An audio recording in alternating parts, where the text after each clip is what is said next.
Tingle Co. From 7 to 9, come kick with the show. It's a new era. Let's get it, let's go. From 7 to 9, it's Tingle Co.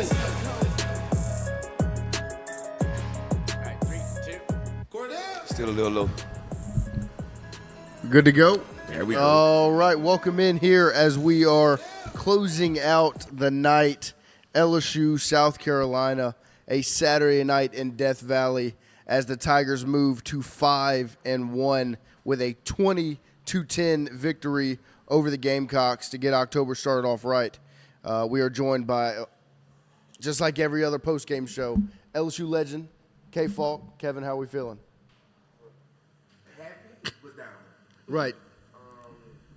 As a former football player, former coach, you were looking to see something different. You were hoping that, we was going to see a lot of improvement in the area that everybody's been discussing this whole week.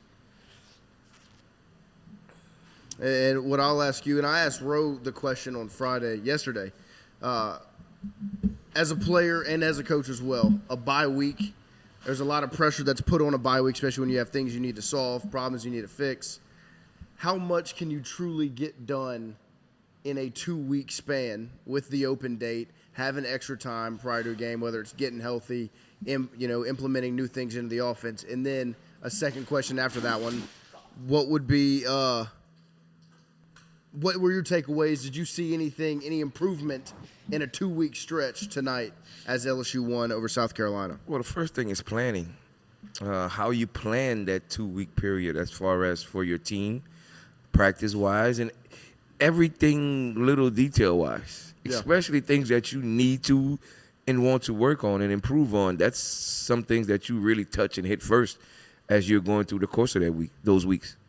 Yeah, because to me, sometimes I feel like we can put, especially the fan base and us that weren't players or coaches, maybe unrealistic expectations on the bye week and almost treat it as if it's a month or 2 months when it's really just an extra week. It's just an extra 7 days, and I think we were hoping to see a lot of problems solved in that extra span of time, whether it was get people back healthy or get the offense figured out, get the run game figured out. Some of those concerns we had going into the game, what did you see tonight in those areas?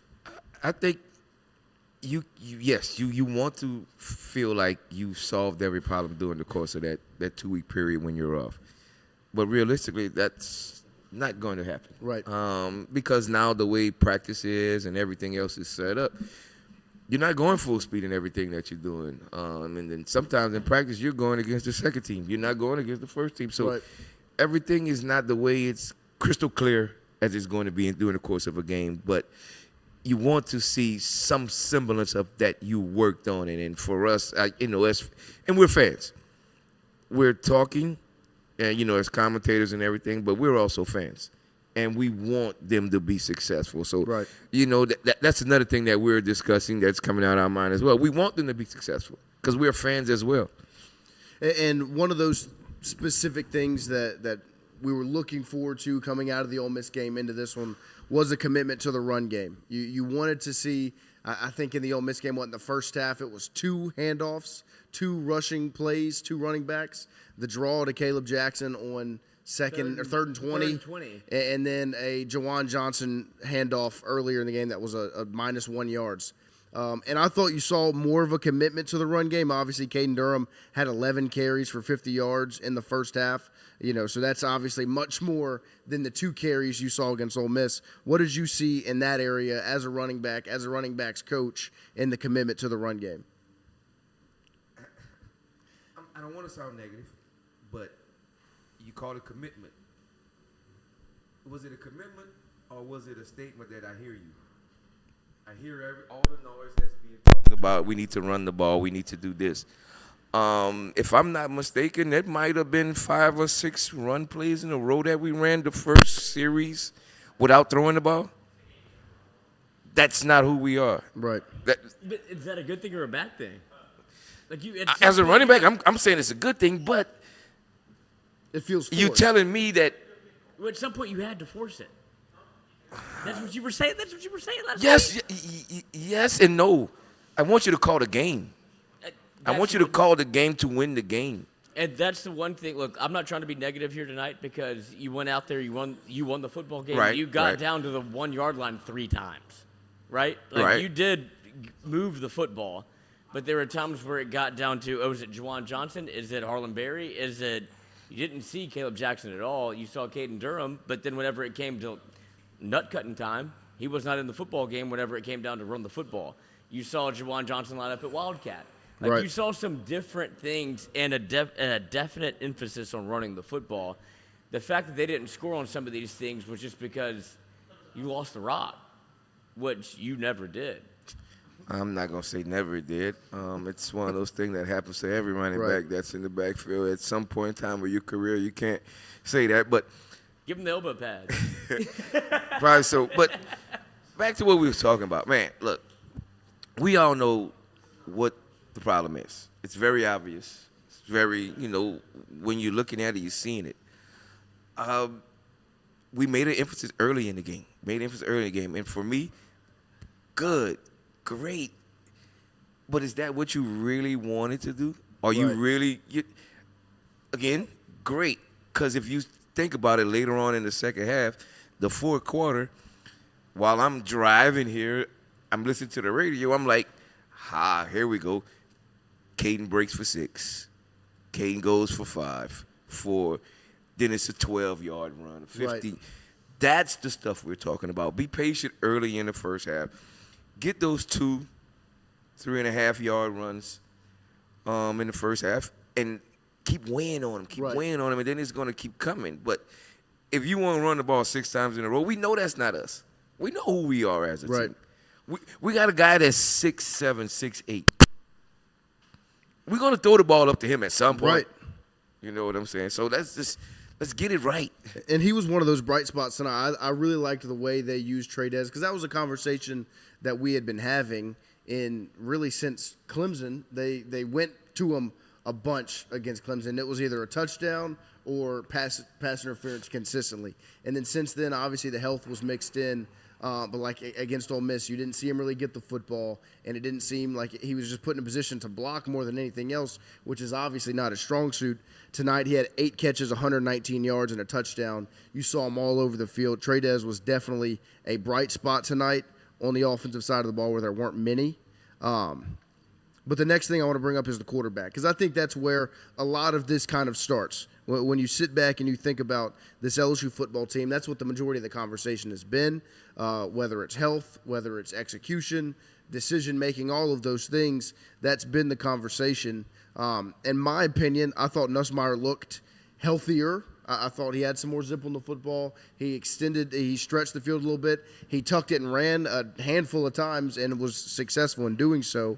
What did you see from the quarterback tonight? Exactly what you just said. You could tell that in certain situations that after a sack or so, I forgot which sack it was that he got sacked, and he got up like Right. kind of gimpy. Limping, It was yeah. like, okay, maybe that's just one of those plays. But at the same time, like you just said, we're going back to that guy underneath the center. He's the guy. He's the guy. If we winning or losing, the blame is gonna be on you. Right. And for me, and I'm just talking about when he first came in as a freshman, and he was throwing that thing around, and when he got down into the red zone area, didn't understand that, hey, I can't fit it in there. Right. I shouldn't take those chances.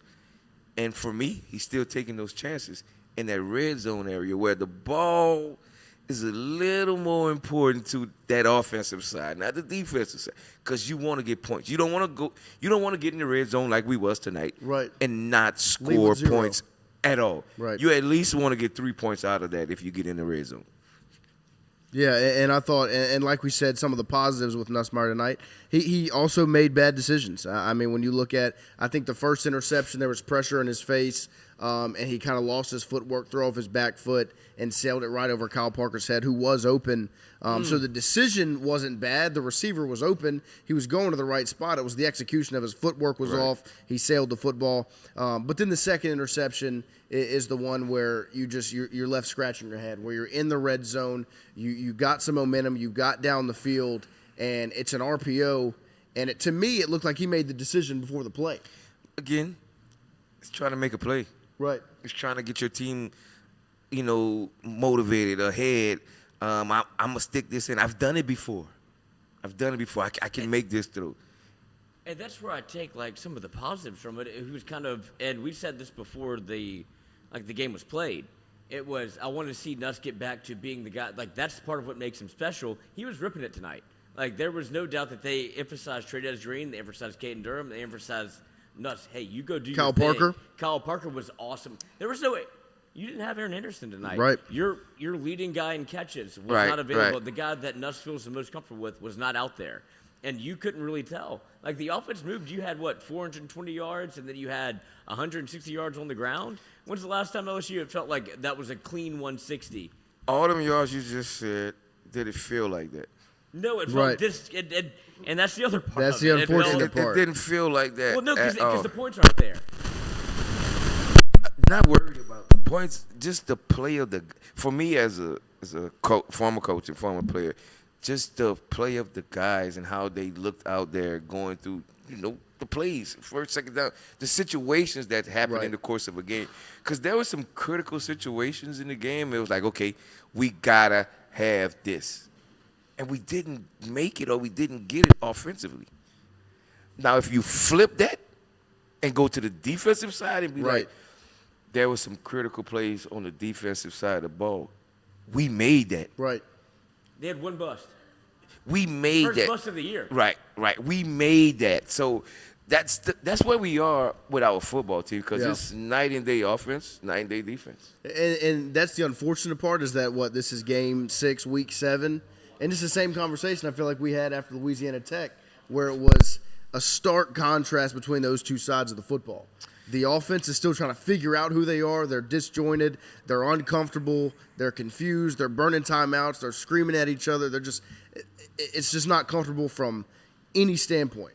And then on the defensive side, it's the complete opposite. Complete opposite. It's kind of like what Bill used to always tell us before the season starts. He's like, we're working our tail off, guys. Who you are at the beginning of the season is who you're going to be at the end of the season if you don't pick it up or try to get better. And I'm not saying these guys are not trying to get better, because that's our job to try to get better. But we're not getting it done. Yeah. Yeah, and that's the unfortunate part. Once again, you leave Death Valley with a 20-10 victory, much like you did the same thing you did against Florida in, week 3, where you win 20-10. You had Death Valley on your side. But the conversation we had after that football game was, this is not going to be enough. Right. And that came to fruition when you went on the road at 2:30 in Oxford, and you put the same product out there, but you didn't have Death Valley behind you. Your defense was up against a play caller in Lane Kiffin that had a game plan, and you weren't able to escape with a win. Right. Now, once again, you get the victory, 20-10. That's the same score as against Florida. You pull it off. You get the victory. But the concern is, next week you're on the road again.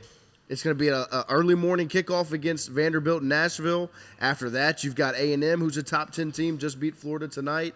And then after that, you've got November, where you have 2 road tests against Alabama and Oklahoma. And not to look too far ahead, but that's where the concern lies right now, is that once again, after this game, you sit back and you're understanding this is still not going to be good enough.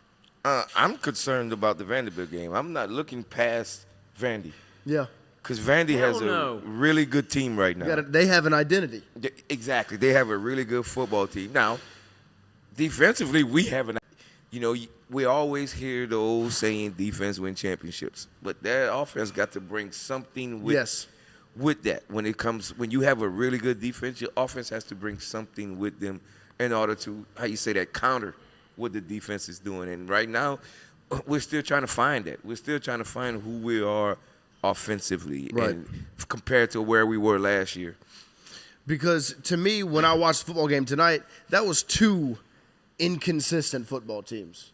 Like at South Carolina, they are talented. Lenore Sellers is one of the most impressive athletes I've witnessed play football. My God. We couldn't even get him on the ground. We couldn't tackle him. Couldn't tackle him. Good thing that some crazy things happened where he threw the ball away. Right. Tripped him up at certain times. Got a pick. Right.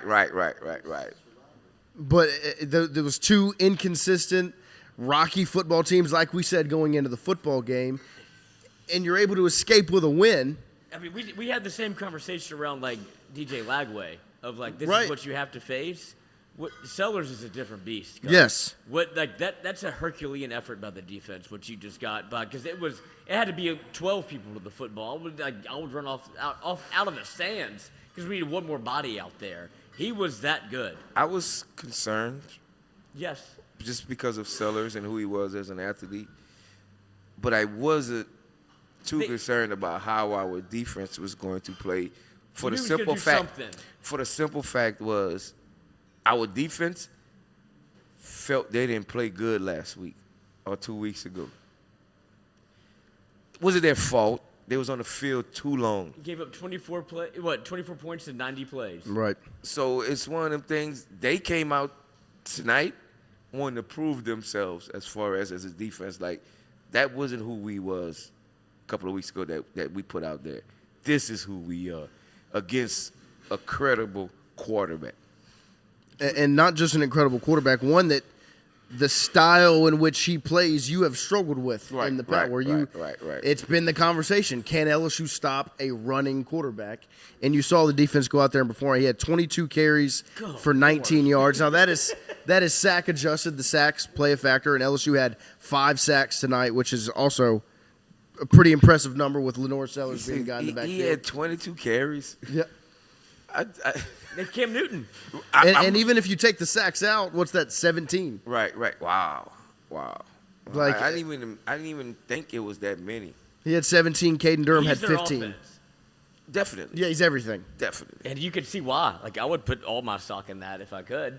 Right. Like, he could have won you a football game. But Yeah. He can win you a couple of football games. And can we give Monster Delane credit? unbelievable. Always. Outstanding.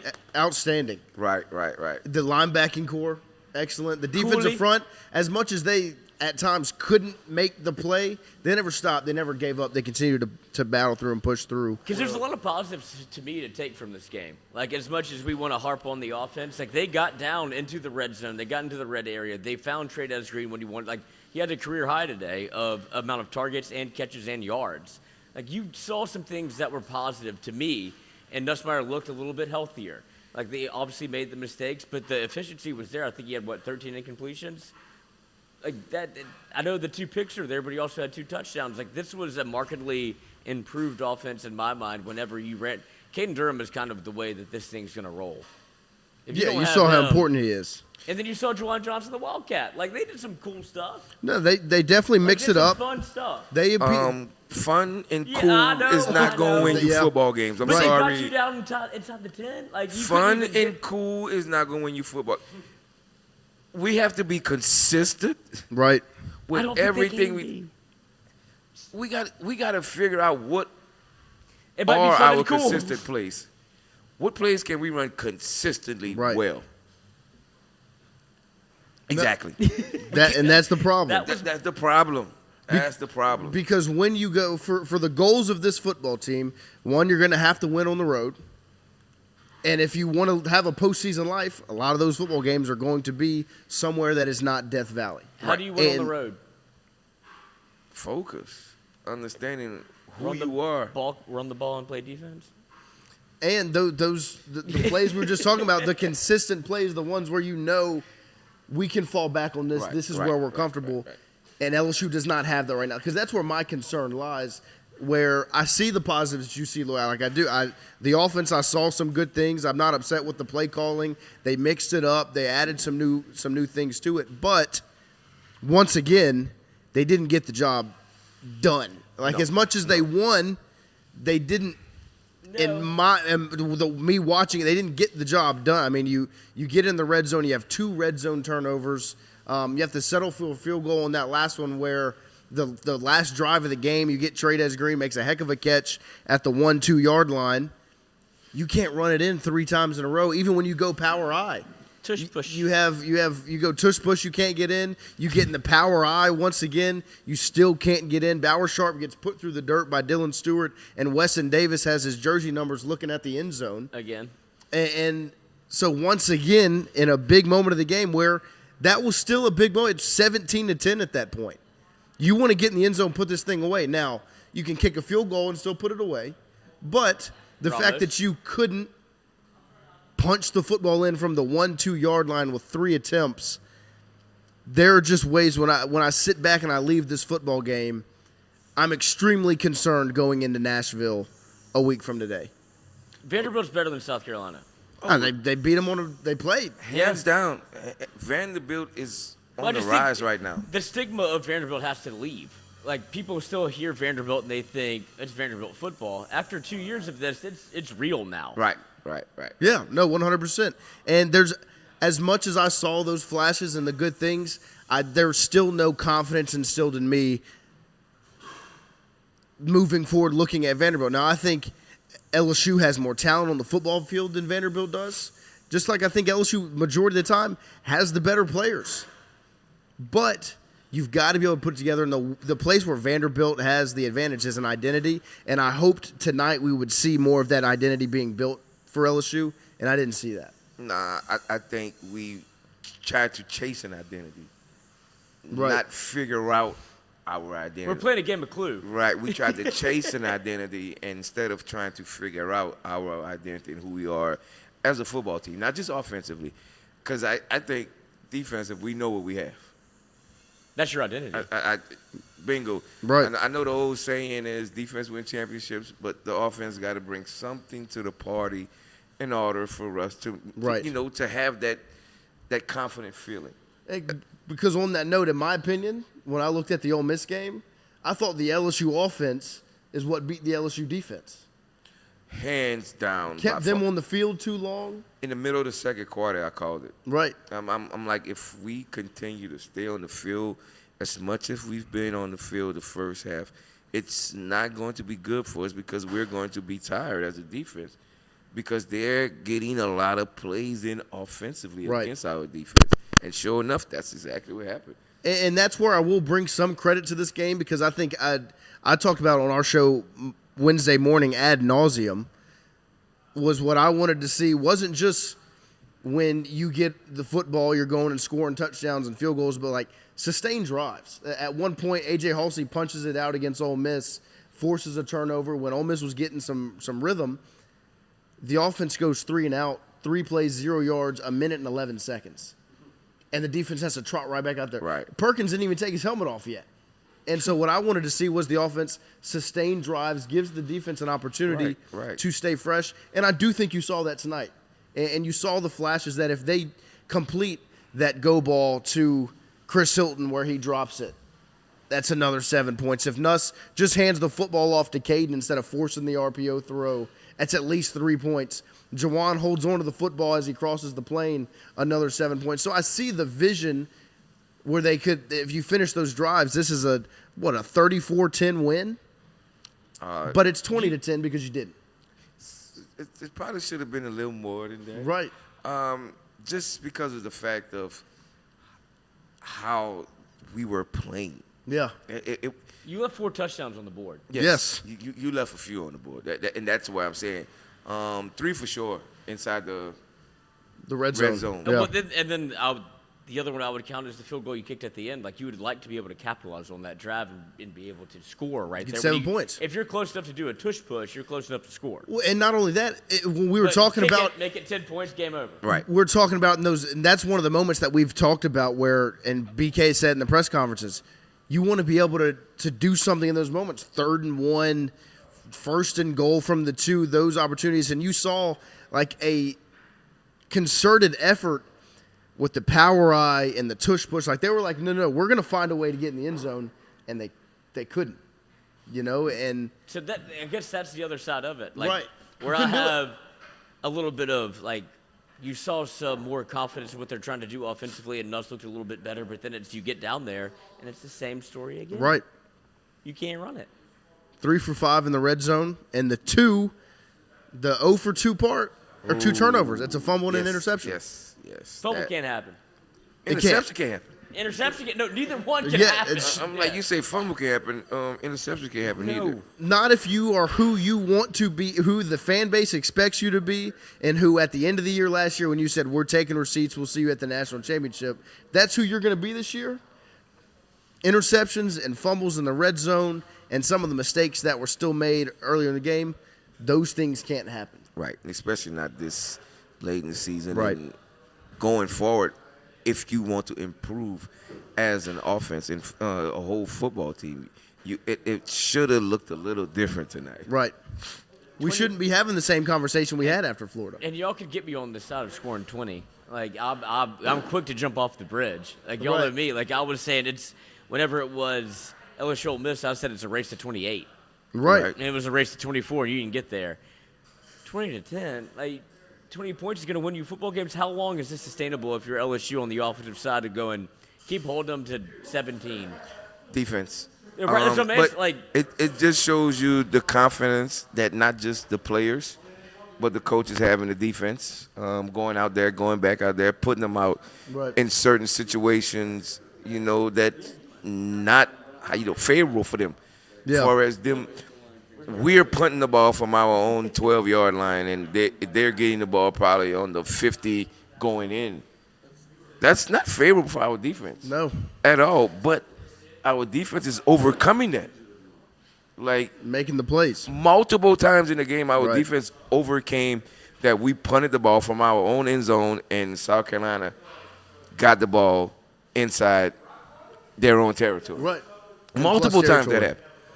And the defense stepped up. And that, to me, like you're saying, 20-10, I give a lot of credit to Death Valley in that aspect. As much as the defense stepped up, South Carolina had 13 penalties for how many yards? Let me see. Let me pull it up here. To me, it's the third down conversions from LSU. If they don't convert on third down. Right, 13 penalties for 65 yards, South Carolina. And there, to me, it was 5 or 6 false starts. You're crazy. And that's a credit to Death Valley, which is why when the conversation after Florida was you're looking at Oxford was because you're not going to have that place rocking when they get to 2nd and 8 and it's a false start. Now it's 2nd and 13, and that's where my concern comes in with a 20-10 victory.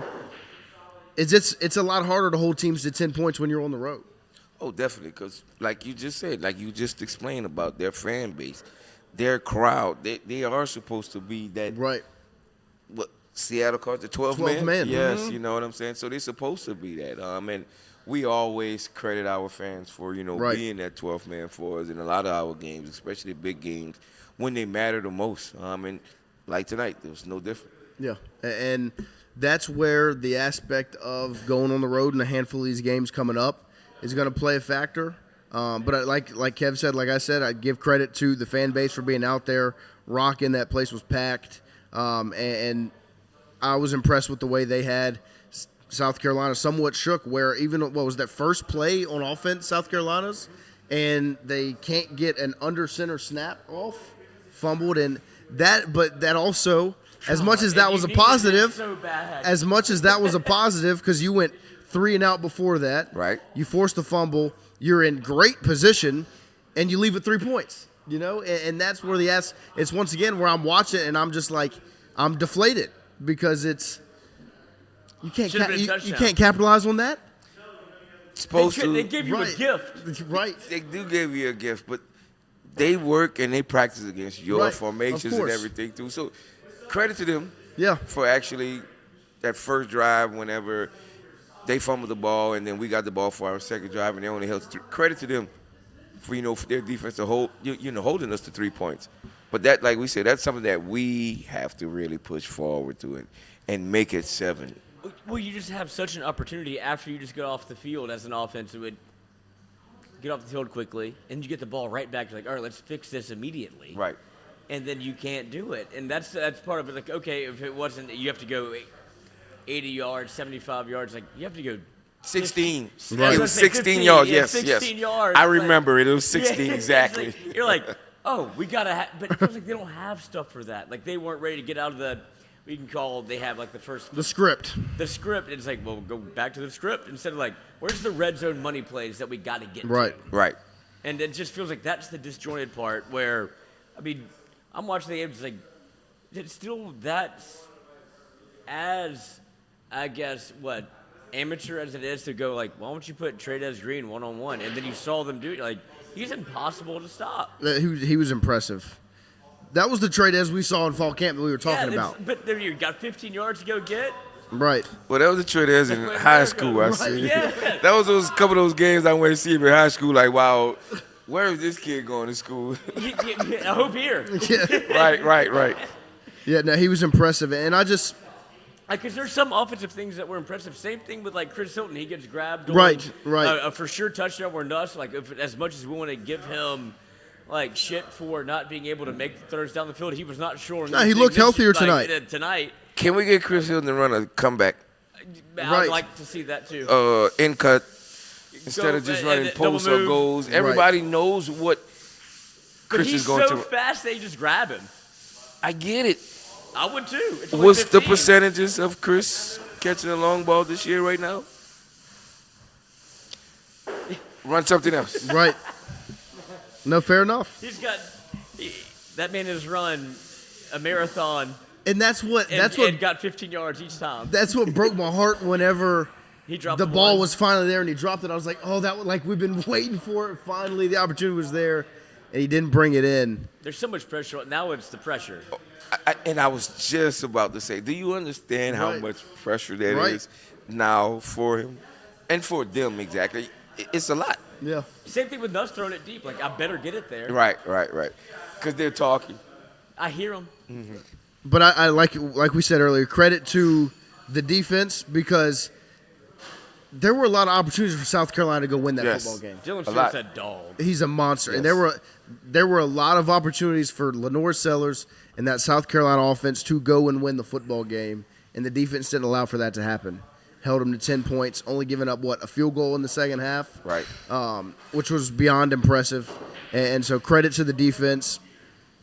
And I do want to give credit to the offense for sustaining drives. I thought that was a good step in the right direction. Just not scoring points. Scoring points. Because if you're able to cash in on just those 2 touchdowns and those red zone drives, the fumble and the interception, the ones that were completely avoidable, it's 34-10. Right. That's a completely different football game. Totally different game. We're talking about it completely different right now with probably a smile on our face. You never know. It might have been a snowball effect. Right. You start scoring, it just keeps going. Because how tough is that on the offensive side of the ball as a player and a coach when you march down the field, you drive, you already have offensive inconsistencies, and that fumble happens right at the goal line. To get back out on the field the next time and brush it off, get back to it. That's a tough one because it's in the back of your mind. Right. It's in the back of your head. You don't want to do it again, but you also want to make a play to get your guys and your team back in the game. Sorry, real quick. I just did a little mental math. You've given up 27 points in the second half. All year? Including Ole Miss. Yeah, it was only a touchdown. Southeastern scored the most against you. 10 points. 0 against Clemson. That's strong, Coach. Wow. Dang. 27 points in the second half all year. Dang, that just goes to show you about halftime adjustments right there. But nobody said you can't make them. No. Somebody can. Yeah, that's some halftime adjustments right there for you. It's 27 points throughout the. Yes, that's awesome. But it's just a credit to the guys. Yeah, they're and the coaches. bought in. And yes, and understanding what needs to be done and what has to be done. And for them, it might be a point to where we may have to say like, "Hey guys, y'all got to go and win this thing." Right. Get on the back. You've Get been on a my part of teams that have done that where definitely. Before Tom Brady was Tom Brady, it was, and we're riding Teddy Bruschi here. Yes, and the defense. Yes. Right. We're riding that side. It was like, if we got to win 17-14, we're going to win 17-14. But that's who we are. We're Right. talking about finding an identity. Right. It just might be that. No, In and the that's old school, like in a year like this, why not? And that's where the aspect of what I was saying for tonight with sustaining drives brings a positive feeling because it allows those guys to stay fresh. Right. And allows them to do that. And that's what, like we said, hurt you against Ole Miss. They weren't fresh. They were gassed at halftime. They came out, gave you a couple of good drives in the second half. They were gassed in the fourth quarter where they couldn't get off the field. And tonight, LSU, even though they didn't finish, they didn't complete the drives, they sustained drives and gave the defense an opportunity to take their helmet off, kick their feet up, and get back comfortable, get back right. One thing is, everything you're talking about is correct. With all of that, it builds their confidence level. Right. If they're starting, like today, we had some sustainable drive. That was very good confidence boosters for us, that we can actually move the ball and move. Right. But when we make mistakes, that backs us up. That really hurts. So we have to continue to try to be consistent. And like we did tonight, kind of move the ball, but not with those penalties that we've had, turnovers and everything. So got to get better. Yeah, a couple of the numbers that I had written down. On third down, LSU was 4 of 11. South Carolina 6 of 16. So credit your defense, but you would have liked the offense to have a little bit better than 4 of 11. Penalties, LSU 5 for 54 yards. South Carolina 13 for 65 yards. And usually when you see that high, 65 is You heard- crazy. that high of a number of penalties with that low a number of yards means there are a lot of 5-yard penalties, which are false starts more than likely. Credit to the fans. Caden Durham 15 carries, 70 yards. Trades Green, 8 catches, 119 yards, and a touchdown. Love it. Kyle Parker, 5 catches, 75 yards, and a touchdown. Love it. LSU, 5 sacks. South Carolina, 0. Lenore Sellers, 22 carries for 19 yards. That's a key number right there. right. That's a key number. Wait, say that again? Lenore Sellers, 22 carries, 19 yards. That number's massive. Right. That's what I was just talking about. Right. Yeah. Right. And Because that's your team. That's your team. That's your guy. Your quarterback is your guy, and for him to only have 22 carries on 19 yards, that is something. That's letting us know we were focused on you. You were not going to beat us. No. Even with the scrambling going on, because Right. that was a scary part for me as being a former coach and being a former player, listening to all my coaches talking about don't get beat outside. Don't let the guy that can beat you outside. Don't let him beat you outside. Right. And I think we did a pretty good job of that.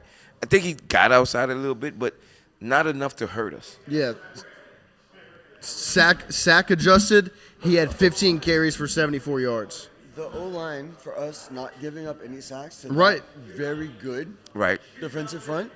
After everything we were talking about All week. the last 3 days, that's Massive. honestly, that's pretty remarkable. Yeah, no, it's huge. And sack adjusted yards for Sellers, 15 carries for 74 yards, which is a little bit more impressive because they had 50. LSU had 5 sacks for 55 sack yards.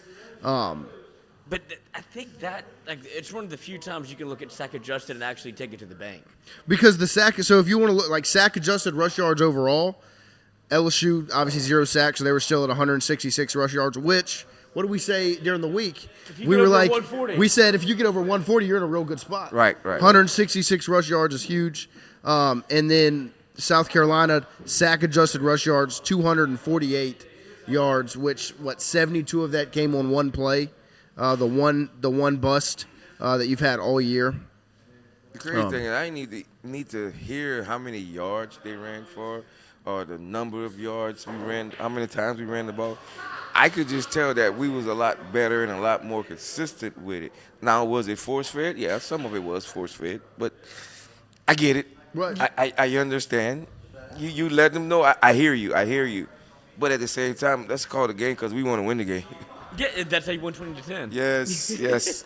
And I will say, from my vantage point, it felt a little bit cleaner. As disjointed as LSU's been on the offensive side, that felt like a little bit more of a.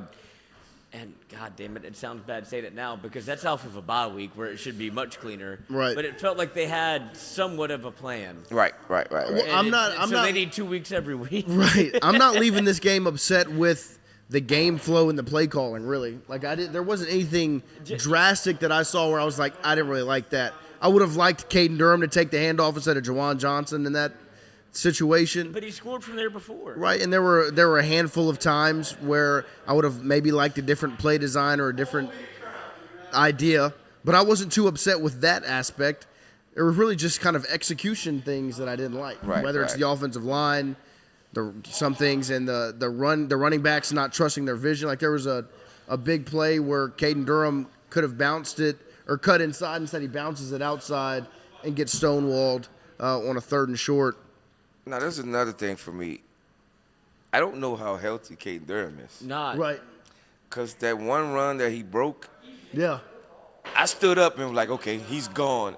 And then you kind of seen him gear it down and prepare for contact. Yeah. That lets me know that he not 100% healthy, Yeah. but he's fighting through it, and he's productive fighting through it. Credit to him. Right. 100%. Definitely. But yeah, no, I felt like they had a plan offensively. They just didn't execute it at all times. And so that's why I'll ask, we can kind of go around the room, one positive, one negative from the game. Hold it at just one of each, Kev. What's one positive you took away from tonight and one negative? We actually tried to run the ball. Right. Like, really tried to run the ball, had a plan, and tried to run it. The negative, I think we did it too much. Early in the game. Now, as the game progressed and you started to understand what was going on, it was a lot. It wasn't like it was in the first quarter. Yeah. Like that first series, we was like, okay, so we're going to run the ball 3 times in a row, get the ball again, and run the ball 3 more times in a row. Are you trying to say something? Because that's what that's telling me. Are you trying to tell us you hear us talking? You know, because everybody was talking about it, but at the same time, we're talking because we want this team to get better, be better, especially at the little things. Yeah, and so for me, a positive and a negative. A positive, I want to give a credit to the defense. I mean, they were put in, like you said, disadvantaged situations consistently, whether it's they're in their own territory trying to make a play, they're matched up with a quarterback that can put the Superman cape on at any moment, and they were able to get stops. Right. I thought the defense played really good football and won you that game. My negative is that as much as I appreciate Nussmeier looked healthier, made some better plays, He ran the ball.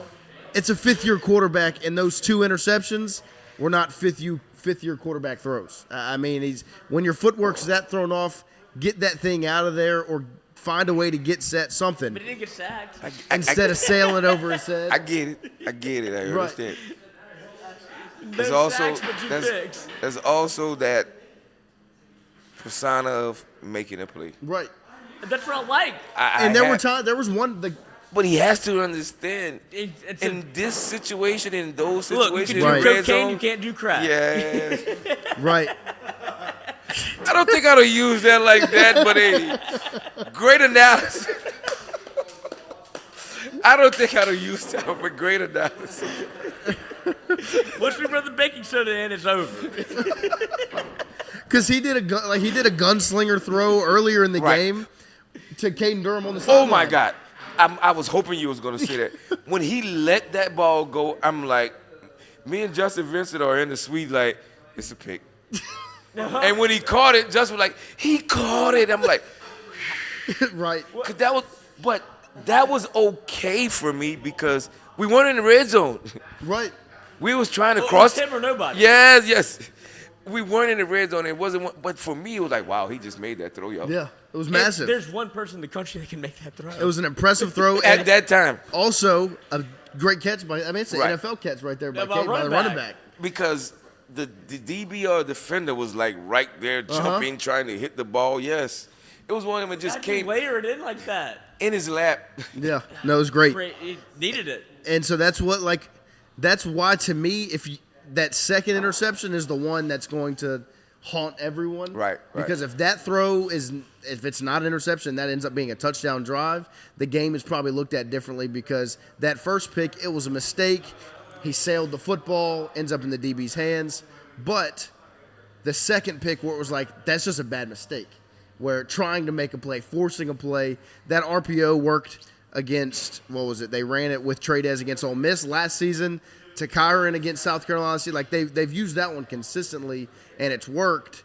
And so I think he had made it up in his head, I'm going to make this play, I'm going to make that throw. And it wasn't there. Because when you watch it, like what he's watching is that safety to bite on the handball. Right. And the safety never came down. No bit at all. And so the safety just sat there and just waited for the football. Well, another thing is you have confidence in yourself as well that you can make those throws, and sometimes you can and sometimes you can't. Those guys prepare too. Yes. Those guys watch film too, so they understand. They know formations. They understand. They know your best plays. They know your tendencies. So it's one of them things. But he's a gunslinger that's going to take chances. Just have to understand when to and when not to. Because that was I made a point I think yesterday on our show was if 2024 Nuss, where he was slinging around, maybe made some bad mistakes, was the quarterback on this football team, you're probably sitting at 6-0 right now because you're making the plays offensively and you have a defense to make up for it. And so that's why, to me, if he just... With having the defense we have this year. Right. Okay. If you plug last season Nuss onto this team... all right, gotcha. With the weapons he has offensively and the defense. And so that's what I appreciated about tonight was you saw him a little healthier and get back in that rhythm. And I think... I was about to say, how much healthier? I thought he had some zip on the football. He looked he better. Threw it downfield a little bit. Look, this is just me. And He's still shook up, though. I need to see it 2 weeks in a row. Right, because of course. You give him a week and then an extra week, and then he's throwing the towel around, and that's fun and all for the locker room. But I need to see you be healthy after you play a football game to go play another football game. Because he got hit. He got hit. No sacks, but he hit the deck a handful of times. He got up limping and right. moaning and groaning, like not feeling good. Yeah, he was looking like an old man out there. I just wanted to let you know he looked like an old man, but that's the position he's playing. Right. You have to sit in there and take some of those shots as a quarterback. And he did. He took some. Yeah. Some that you really didn't want him to take, but he took them. He needs to not let everybody know he got hit. Yes. And that's kind of tough now. I mean, like, you're getting hit by guys, some guys you don't even see. Some guys that you don't even hear. It's just one of them things.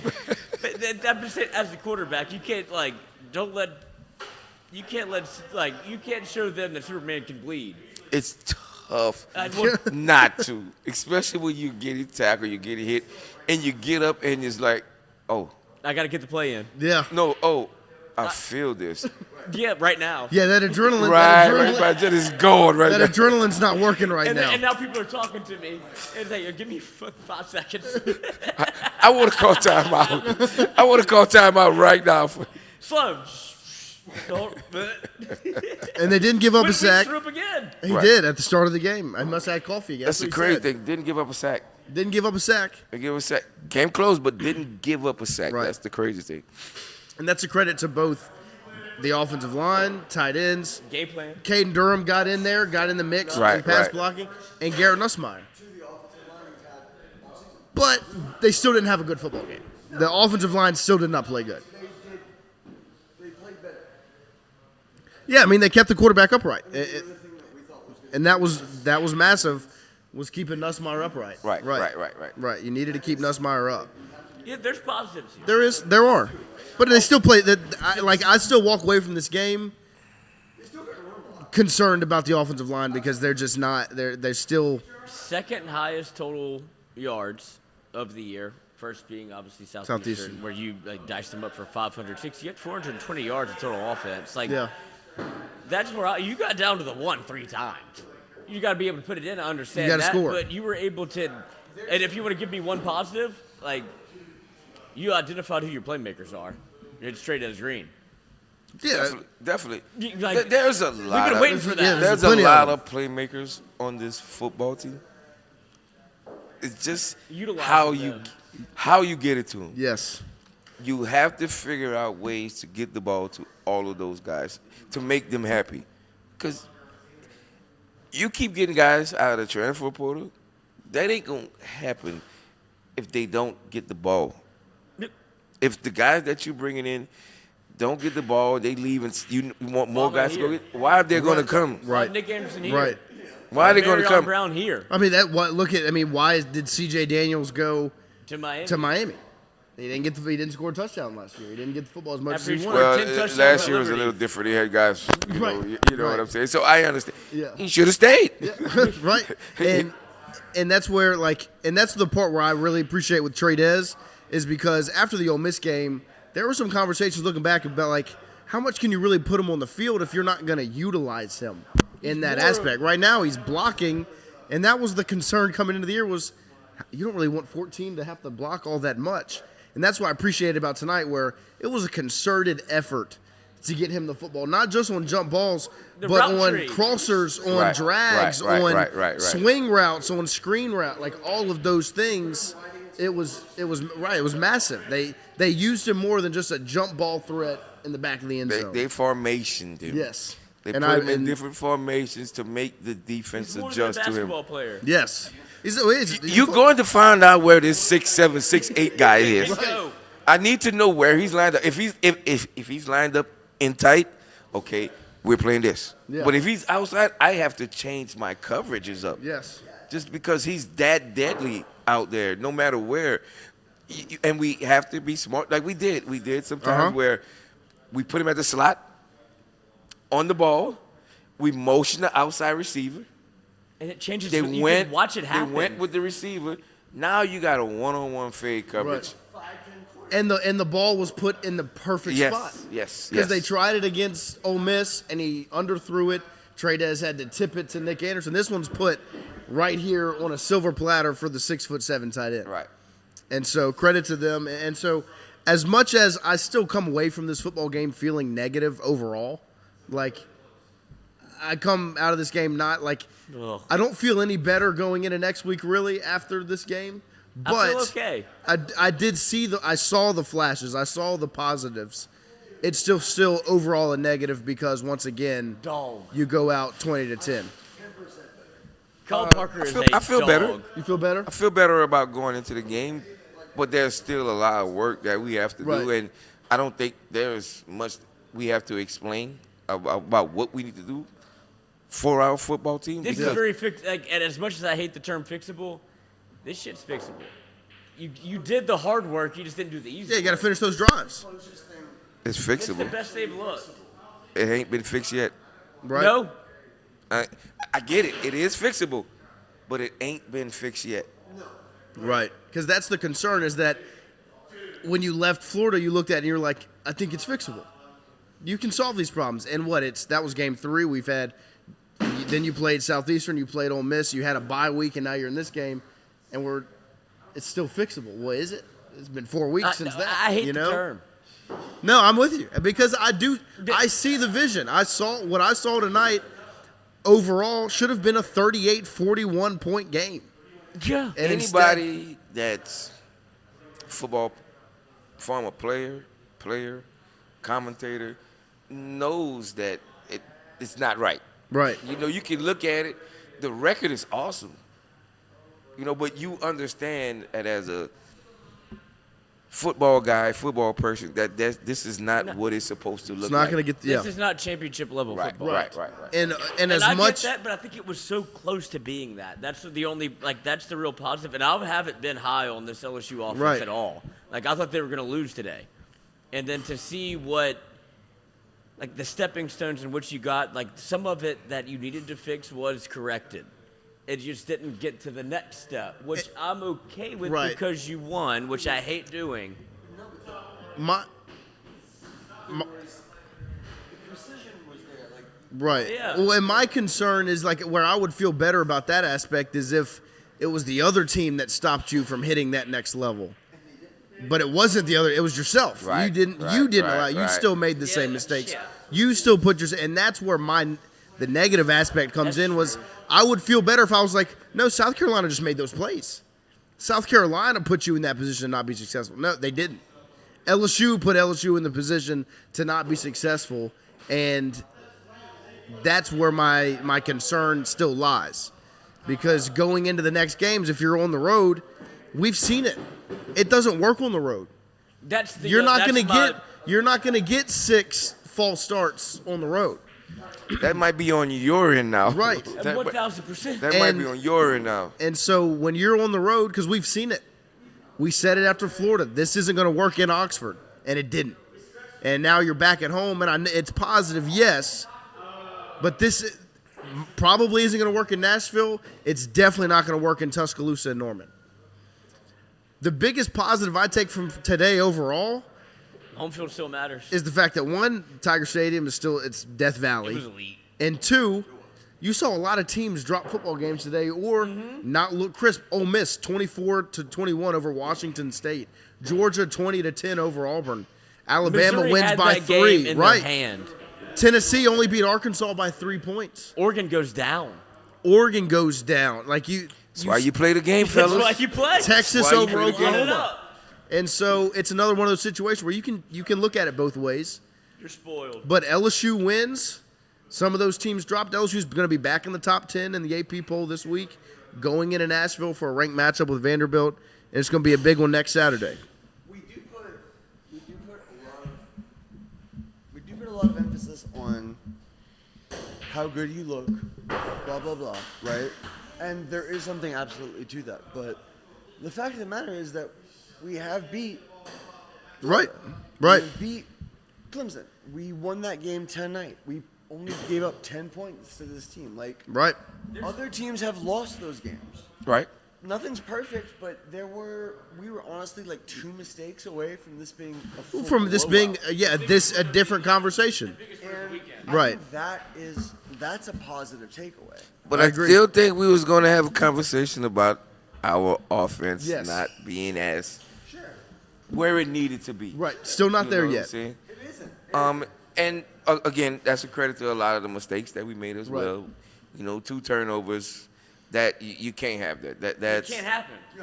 especially if you're actually moving Not very the good on ball. offense. And You're not very good on moving. offense, Right, and you're actually right. moving the ball at a point in time to where it's like, okay, we are. 6 inches before you can score. Right. And that's where my concern comes in, is because the mistakes that held us back that held LSU back were LSU's mistakes, and this wasn't the first time you saw those mistakes. You identified those throws from Nussmeier last season, going into the offseason, into the year. Juwan Johnson, that wasn't his first fumble, No, especially it not there. right? And so like. But is it weird that the mistakes almost felt better tonight? Not to me. They didn't feel better at all. In a way I agree. Like that, there were flashes. There was positive takeaways from the game, but you once again beat yourself. And Almost beat yourself. I want to have the hope that you fix it. They haven't given me any reason to have that hope because they haven't fixed it. Whether it's mistakes that rolled over from last year to this year, or from game 1, 2, 3, 4, 5 to this one. the ugliness tonight didn't feel as damning as the ugliness 2 weeks ago. Is that because you won? Maybe. No, I that's part of it. I think there's something. There were more flashes today than There were more flashes. against Ole Miss. There was nothing positive to take from that It game. almost felt like that felt like There was positives to take from you were- tonight. You drowned in your bathtub. Right? No, But this didn't feel like that. I didn't feel like we killed ourselves. It felt like there were a couple of mistakes that were made in like crucial little parts, but all in all, that was a team that could have beat that team by more right. and played a much better football game than they did, frankly, against But Florida offensively. and that would be my question. Do you have the confidence that they will get that straight? They will No. get that figured out. Right. That's no where my confidence. concern comes in, you But know? I have. But overall, a grade on the game, a letter I feel grade. less sad today. than A, I B, did. C, D, F. Would you grade the football game today? See, C? C plus. What, an A plus on defense, A plus on defense, and a definitely A+ on defense. Yeah. Yeah. Just for a lot of situations we put them in as a defense, and they answered the bell. They answered the call. yeah. Lloyd? Giving up 10 points is insane. I agree. To a Lenore Sellers that played that well. Yeah, and you give up one explosive. That's the first explosive you've given up all year. A+ on defense. Yep. I am trying. You're going to grade higher than me on offense. I already know you are. Yeah, And I appreciate would it. give it overall B-. You left so much out there. You did. But And you're giving them a B-. And you're giving them a B-. And they left so much. You had This fucking kid couldn't read last week, and now he can. Like we're making progress. He's doing hooks on phonics. It doesn't matter. What did it look like? It looked like he wouldn't go past the class. What did it look like? Last week his handwriting was bad. This week we got some letters down. We're capitalizing the A. Even though we got the letters down, it still didn't form the word. Yeah, it's not English. It's not there yet. Still not English. We was playing Scrabble. Yeah, we misspelled some words, but I can see you're trying. I can see we all agree I'm not kicking him out of class. It's an A+ on defense. Yes. Okay, I've been a C student. Honors class. I've been a C student my whole life, so look, we good. It's still a passing grade. Yeah. Nobody's failing. It's still a passing grade. And I want to fail him so bad. Yeah. And I want to pass him so bad. Right. But it's now you It's a have, week with this team. and what you have next is you're going to try to go 1-0 once again on the road in Nashville. What's going to be, I assume, Hostile environment. probably a hostile, like Vanderbilt. As much as they are not this intimidating crowd, It's just not Tiger Stadium. they're gonna show up. I'm with you.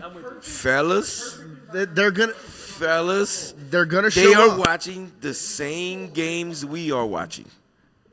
They understand that Right. this It's wide open. this might be the time. Right. Even though our defense is awesome, this might be the time to get them. We might get a few plays on their defense Yes, 100%. because their offense is tough for them to score points.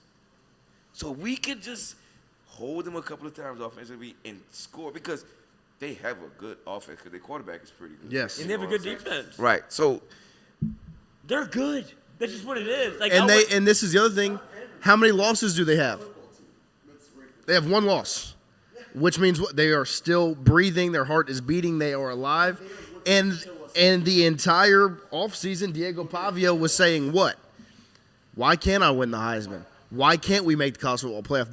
They and I guarantee you, everyone in that room, because I see it when they play, believes that they can do that. right.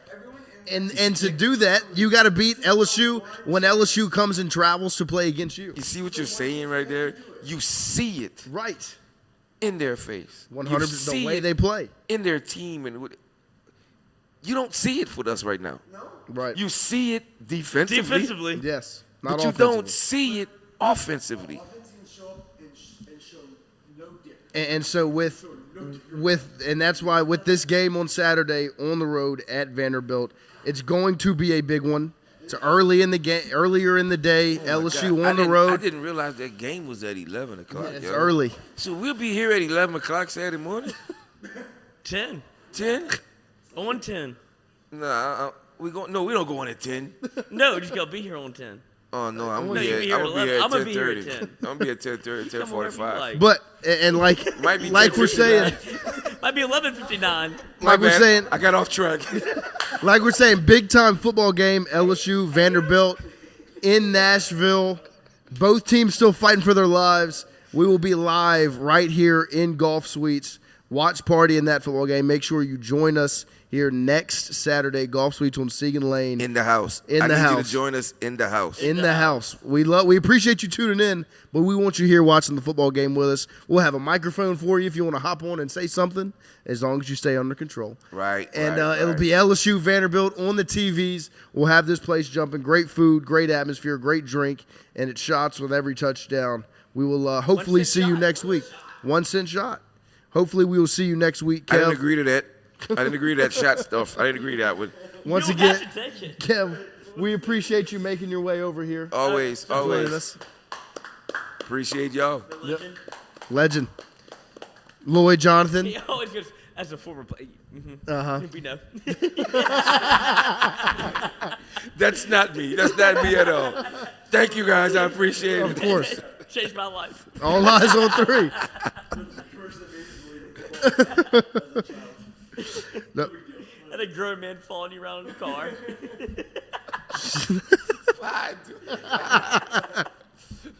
We're out. There you go. We will see you guys tomorrow live from Pizza Byron's, and we'll be back obviously Monday morning 7 to 9 a.m. here on Tingle Co. Make sure you like, Sorry subscribe. I couldn't make it tomorrow, guys. No problem at all. Go watch those Patriots. Pat Sinks, baby. Pat Sinks. Go watch the Pats. What are you going to be wearing? What I'm going to be wearing? Yeah, what you gonna be wearing? I played for New England for 13 years. What do you think I'm going to be wearing? Yes. He's the real thing. Look at all of his throws that he's doing, right? He's throwing the He's ball on the impressive. run. He's not in the pocket a lot of time. He's throwing the ball on the run. That one to Diggs on the right sideline. yes, yes, Lord have mercy. Yes, yes, yes, yes. Lord have mercy. I want to see him just... Pats are 2, right? Like LSU 1, Pats 2. Like ranked in your heart. In your heart. In my heart? Yeah. 1A and 1B. Okay, There you perfect. go. That's fine with me. And I do have like 1A, a 1B, and a 1C. My high school team. Yeah, of course. Shout out. Yes, indeed. Shout out. Well, we appreciate you, Kev. Man, appreciate y'all. Lloyd, Jonathan, thank y'all for sprinting over here. Of course. Right. And, What time y'all left? Third quarter, about 6:50 left. And then I just kept hearing the stadium go, oh. I was like, I don't know what's happening. Right. Got to get to the car. That's how I was. Every time I leave, because I left about the same time, and I'm like, okay. And it sounds like a touchdown. It's like tackled at the 6. Like, oh, fuck. Like I'm running to the car to try to get to the radio to Back put to it on the radio. 98.1 to hear the game. Yes. There you go. We appreciate everybody joining us tonight. Once again, Tell me what's happening. shout out to Golf Suites. We're not trying to go nowhere, buddy. Join us right here, 11 a.m. next week, 11 or 11:45. They haven't decided which time it is yet. It is a flex schedule, but we would like to see you guys here. We'll be back tomorrow, Monday morning. What if you're not flexible? You can't play. Can't play? Go ahead, put your street clothes back on. We're outie, We guys. appreciate you guys. We'll see y'all next time. Thanks again.